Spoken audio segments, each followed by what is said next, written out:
Hello, and once again, welcome.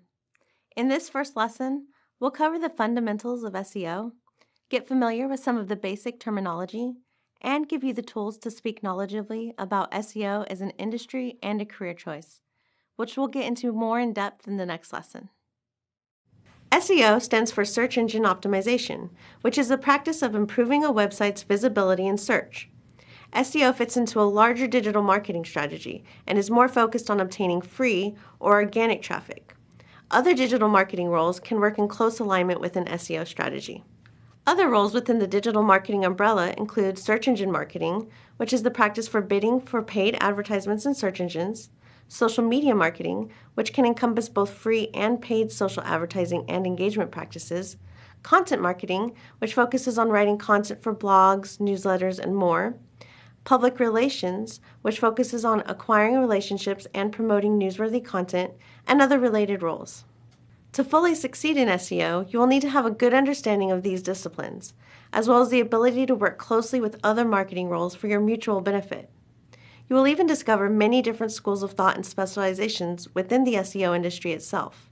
For example, some people like to choose a specialization such as local SEO, technical SEO, or SEO copywriting, while others like to have a broader specialization and work in all areas.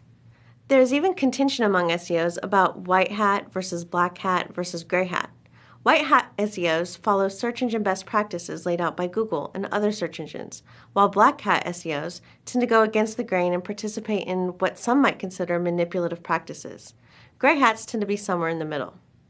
Black hat SEOs tend to get hit by penalties more frequently and are known for a more churn and burn approach to SEO. In this course, we are focusing on white hat tactics that will not result in you getting penalized or banned from search engines. However, I do advocate spending some time on your own to learn about the different SEO schools of thought. You may also wish to test various practices on your own websites, as this will help you gain a better understanding of how search engines and SEO works. With SEO, the best way to learn is through practice and continual testing. During this course, we will refer to search engines quite frequently.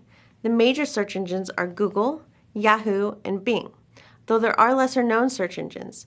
These include international search engines such as Baidu, which is China's major search engine, Yandex, which is Russia's major search engine, and Naver, which is South Korea's major search engine. Unless you are working on an international SEO strategy and using foreign languages, you won't work much with these search engines. However, it is important to know of their existence. When we refer to search engines throughout the course, we are mostly referring to Google, as Google has the largest market share out of all search engines. While it's important to know of other search engines and to not put all your eggs in one basket, SEOs and clients have a large interest in optimizing for Google particularly.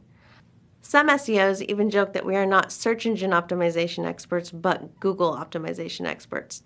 This is because Google is the most widely used search engine and has the best market share. In addition, by optimizing for Google, you are following website best practices that will help your site rank better across the board. This is an example of a search page you'll see for the average search. Each page has 10 organic results here in the middle. Along the top and side of the search result, you will see ads. These are what search engine marketers focus on.